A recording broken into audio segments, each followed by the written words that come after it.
জমি জমা সংক্রান্ত যে কোনো ধরনের ডকুমেন্ট, দলিল এবং স্টুডেন্ট লাইফের সার্টিফিকেট সহ বিভিন্ন ধরনের কাগজপত্র আপনি আজীবনের জন্য সংরক্ষণ করে রেখে দিতে পারবেন। জাস্ট ইমেল আইডি আর পাসওয়ার্ড মনে রাখার মাধ্যমে। এর জন্য শুরুতে আপনি গুগল প্লে স্টোরে চলে আসবেন। প্লে স্টোরে আসার পরে এখানে আপনাকে একটি অ্যাপস ইনস্টল করতে হবে। এখানে আসবেন, আসার পরে এখানে লিখবেন ড্রাইভ, DRIVE। এই ড্রাইভ লিখে আপনারা সার্চ করে দেবেন। সো আমি এখানে লোগোটা দেখিয়ে দিচ্ছি। সো অ্যাপসটির নাম হলো গুগল ড্রাইভ। এখান থেকে আপনারা অ্যাপসটিকে ইনস্টল করে নেবেন। তো টাইম বাঁচানোর জন্য আমি আগে থেকে এটাকে ইনস্টলে রেখেছি। তো এখানে আমি সরাসরি অ্যাপসের মধ্যে চলে আসলাম। অ্যাপসের মধ্যে আসার পর আপনাকে এরকম একটা ইন্টারফেসে নিয়ে আসবে। আসার পর এখানে দেখতে পাচ্ছেন, এখানে তেমন কিছু নাই। যদি আপনার ফোনে পিডিএফ থাকে তাহলে শো করবে, দেখতে পাচ্ছেন আমারটা এখানে করছে।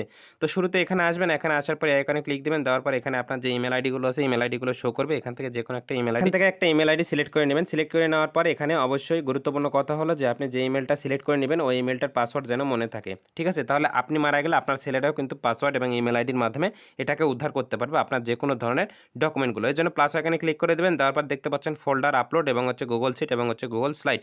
তো এখান থেকে আপনি ফোল্ডার ক্রিয়েটের মাধ্যমে এই কাজগুলো করতে পারবেন যদি করতে চান। তো আমি এখানে ফোল্ডারে ক্লিক করে দিলাম। যেহেতু আমি ফোল্ডার ক্লিক করতে চাচ্ছি, এজন্য এখানে ফোল্ডার এখান থেকে দেখতে পাচ্ছেন আনলিমিটেড ফোল্ডার। এখানে আমি এটাকে কেটে দিলাম। কেটে দেওয়ার পর এখান থেকে ডকুমেন্ট লিখে সেভ করে দিব। সো ডকুমেন্টে লেখার পর যদি আমি এখানে ক্রিয়েট অপশানে ক্লিক দিই তাহলে এখান থেকে কিন্তু ক্রিয়েটটা হয়ে যাবে। সো যেকোনো ধরনের কাগজপত্র যদি আমি ডকুমেন্টের মধ্যে রাখি তাহলে কিন্তু আরও ভালো হয় যদি ফোল্ডার ক্রিয়েট করে রাখা হয়। যেমনটা আপনারা এসডি কার্ড বা মেমোরি ক্ষেত্রে করেন। বিভিন্ন ধরনের গান কিন্তু রাখেন। তো আবারও এখানে প্লাস আইকনে ক্লিক দিয়ে নিয়েও চলে আসবেন। আসার পর এখান থেকে আপলোড অপশন আছে, আপলোডের উপর একটি ক্লিক করে দিবেন। আপলোডে আসার পর দেখতে পাচ্ছেন আপনার ফোনে যতগুলো ইনফরমেশন আছে সব কিছু দেখাচ্ছে। আপনি আসলে কোনটা রাখতে চাচ্ছেন। আপনি যদি এখান থেকেও রাখতে চান, এখান থেকেও পারবেন সিলেক্ট করে নিয়ে আবার যদি থ্রি ডটে ক্লিক দেন এখান থেকে গ্যালারিতে এসে সেগুলো সিলেক্ট করে নেবেন। সো আমি ৩ টা জিনিস সিলেক্ট করে নিলাম। দেওয়ার দেখতে পাচ্ছেন এখানে কিন্তু আপলোড হচ্ছে। এখানে আপলোড সম্পূর্ণ হয়ে যাওয়ার পর দেখতে পারবেন এখানে সে ছবিগুলো কিন্তু এখানে শো করবে। দেখতে পাচ্ছেন সবগুলো কিন্তু আমি ডকুমেন্টের মধ্যেই রাখিনি।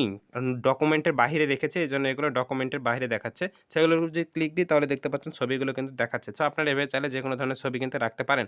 আবার এটাকে ডাউনলোড করবেন কিভাবে? এজন্য এখানে যেকোনো একটা ছবির ডান পাশে দেখতে পাচ্ছেন থ্রি ডট, থ্রি ডটে ক্লিক করে দেওয়ার পর দেখতে পাচ্ছেন এখানে ডাউনলোড লেখা আছে। ডাউনলোড লেখাটার উপর যদি ক্লিক করেন কিন্তু আপনার সরাসরি ডাউনলোড হয়ে গ্যালারিতে চলে যাবেন। সো গাইস, এভাবে কিন্তু আপনি যেকোনো একটা গুরুত্বপূর্ণ ইনফরমেশন আপনি মারা গেলে আপনার ছেলেটা কিন্তু ইমেল আইডি এবং পাসওয়ার্ডের মাধ্যমে কিন্তু এই কাজগুলো করতে পারবেন। সো ভিডিওটা কেমন লাগলো অবশ্যই কমেন্ট করে জানাবেন। আর এরকম ইনফরমেটিভ ভিডিও পেতে চ্যানেলটা অবশ্যই মাস্ট বি সাবস্ক্রাইব করে রাখবেন। সো ধন্যবাদ সবাইকে।